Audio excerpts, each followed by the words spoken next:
Well, that's the best place to start, Jim. That is incredible. It is. I'm sure you've seen it so many times, that video, but it's still inspiring every time you do see it. And it has been a journey to get to this point. Tell us more in detail how you arrived at this decision. Well, it just started from the point that we needed a stadium which befitted the stature of Manchester United. And Manchester United, obviously there's a degree of bias because I was brought up in Manchester. I've always been a fan of Manchester United, but I think it is the greatest football club in the world. It's certainly the most well-known football club in the world, and it needs a stadium of that stature, I think. It's more challenging, obviously, to build a stadium of 100,000, but I think the UK needs a stadium of that sort of presence, and the north of England, I think, is the best place to build it. And I just think it will become recognised throughout the world. Yeah. And at the end of the day, that will also help Manchester United, obviously. The design is absolutely incredible. Seb, of course, you've mentioned it before. You led the task force on the project and you produced a detailed options report to the club and to local government executives. Can you talk us through the process of that and how you arrived then at the conclusions of the report? Yeah, in simple terms, the task force represents all that is good in Manchester. It's across the business community, it's clearly the political leadership of Manchester and the executive teams. We've got 2 vice-chancellors from local universities. We've got people who are really steeped in urban planning, but have also held us all and the club to a very, very high set of standards. I made the point just a few moments ago that the one thing that is often overlooked is that the most important group of people that you are ultimately responsible to are, yes, obviously the fan base of any sporting organisation that you're seeking to make adjustments to, but also the community that you're putting that in. Neighbourhoods, people, networks. And so we did a lot of work with the fans, and actually the chair of the Manchester United fan group is on the board, Duncan.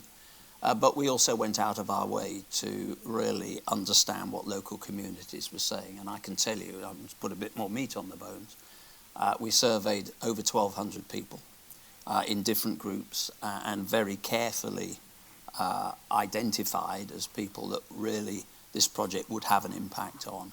And the overwhelming response was everything from carbon footprint through to green spaces, through to meaningful, sustainable jobs, housing, the creativity around a second and third generation business base, and the recognition that the area could really be turbocharged through the focal point being the football club and the ambition of the task force. I hope I'm not speaking on behalf of the task force today in a way, but I think every one of us would agree that we just got more excited as the project developed and the ambition got bigger, and the recognition that we had a real responsibility to create and carve out some options that would survive when the rubber hit the road.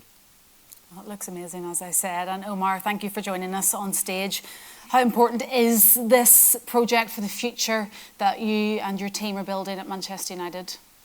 Yeah, very important, clearly. It's our ambition, as you heard, is to have the best football teams, men and women's, playing in the best stadium. And I would add, the most iconic football stadium. As you know, we're working very hard to get our finances in order and in the best position possible so that we can invest both on the talent in the pitch as well as our infrastructure. So we've started that with the project in Carrington, which will be open this summer. It'll be a state-of-the-art training facility. But back to the stadium, a new stadium as part of the wider regeneration project for us would be a game changer. As you know, we have the biggest stadium in the Premier League, but we still can't accommodate for all the fans that want to come in because we have the most demand. So we'd like to be able to build a 100,000 capacity stadium to accommodate all the fans, to give them the best experience, to create the best atmosphere for our fans and for our players, and also to give opportunities to our partners to be able to integrate their brands and their products in a way that's quite meaningful. So all in all, I think this will make a massive difference for the club. Very excited about it. Certainly. Thank you, Omar. Jim, do you have an idea of timeline at this stage? Lord Foster speculated that it could be halved. How do you achieve that? How's it done? I think there are two comments to make on timeline. The first one is that it starts with a discussion with it. It depends how quickly the government get going with their regeneration programme, because we underpin a regeneration programme, and it's a fundamental part of the government's commitment to regenerate that area. So, in a way, it depends how quickly the government. I mean, I think they want to get going quite quickly because they want to see progress in this term. So I'm assuming that will go well and it will go quickly. The second part of the answer is that it will be a modular build. There'll be an immense amount of work for the local people of Manchester, but the modules which you heard Norman Foster talk about means that we can build the stadium much more quickly. So there are yards in the world which specialise in building very large structures which are then shipped to locations around the world. And we have an example of that in Antwerp at the moment, where we're building probably the largest petrochemical facility that's been built for the last 50 years, and it's been built in Abu Dhabi and Indonesia and Thailand, and the components are being shipped in, and they weigh 5,000, 6,000, 7,000 tonnes each, and they come in by ship, and then they're wheeled in on these extraordinary sort of vehicles with a lot of wheels, and we will do the same thing. And the thing that allows us to do that, of course, is the Manchester Ship Canal. If we didn't have the Manchester Ship Canal, we wouldn't be able to do that. So that halves the time. I think normally if you were building a stadium of 100,000 brand new from ground up in an area that also needs to be regenerated, as a 10-year project. But I think if we get going with the government, and I know they're enthusiastic to get going quickly, then I think it's a 5-year project, not a 10-year project. It's got those two provisos. That's amazing. At this early stage, how do you think the plan? It's still quite early, and also as a PLC, we can't speculate too much about the funding. But what I would say is the new stadium as the centerpiece of the wider regeneration project is a very attractive investment opportunity. So we're quite confident that we'll be able to find a way to finance the stadium. Okay, thank you, Omar. Seb, clearly there's a massive opportunity, not just for the club, you've all touched on it, for the community and the region.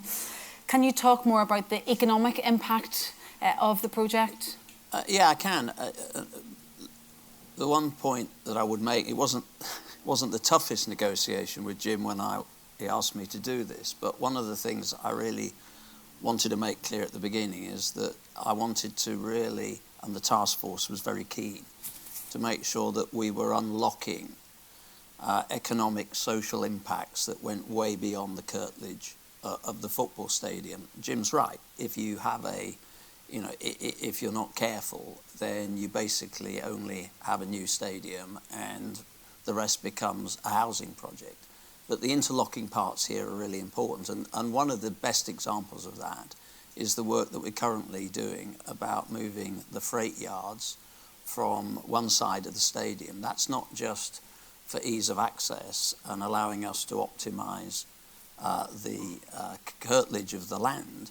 It also frees up everything from housing opportunities, business opportunities. It moves freight off passenger routes in that part of the northwest, commuter routes as well.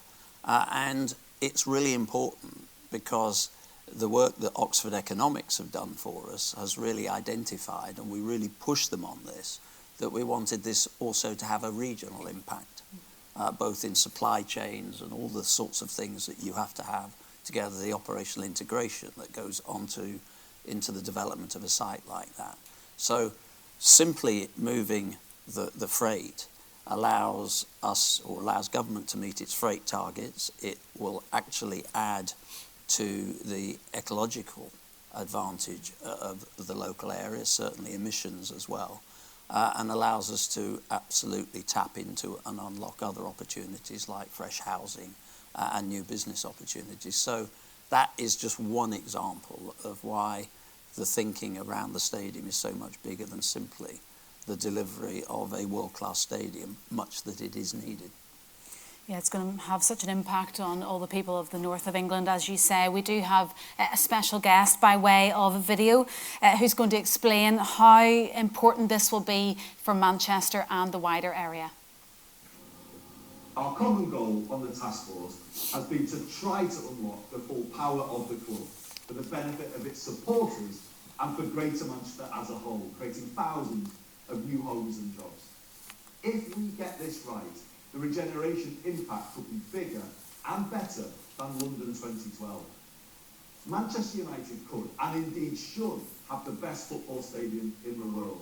To me, that means one that is true to the traditions of the club, affordable to all with nobody priced out, and setting new standards in the game globally. I believe this vision can be realised, and if so, the benefits for Greater Manchester, the North West and the country will be huge. Good to hear the thoughts of Andy Burnham. Just before we conclude the questions on the stage, Jim, can you explain why this project is so important to you and the club? Yeah, I think it's repetition, unfortunately.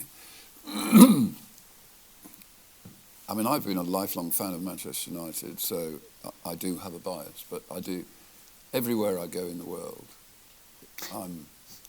I meet Manchester United supporters. Irrespective of where I am, there are always Manchester United supporters. A year or so ago, we crossed the border, having done a rather arduous trip across the Gobi Desert. We crossed the border from Mongolia to China in a tiny little dusty town, and we were the first Europeans to have entered China on that border since the lockdown in COVID, and they were not interested in looking at the passport. The only thing they wanted was to talk about Manchester United, and we were in the middle of nowhere. So, in my view, it is the world's favourite club. It is the world's biggest club, and I think, because this is bias, I think it's the world's best club. It's obviously had a difficult period for the last 12 years, but it deserves to have the finest stadium in the world, in my view, and that is very much my objective in building a new stadium, that it's the most iconic, it's the biggest, it's the most iconic, it's the most recognisable stadium in the world. I think that will hugely benefit Manchester United, but it will also hugely benefit that region, which obviously I'm very close to. It is where the world discovered manufacturing. The Industrial Revolution started in southern Manchester. Old Trafford is where... I mean, the reason Old Trafford is built where it is because the workers could walk to the ground. There was no public transport 150 years ago. So historically, it's a very significant part of the world. It is run down today. So I think it's a hugely important regeneration scheme. And I think it needs to be underpinned by the world's most iconic sports stadium, which I think, if you feel like I do, I think that's what Norman Foster and his colleagues here have delivered very successfully. Thank you, Jim. Before we finish the stage element of the event, I want to introduce just one more final video capturing the exciting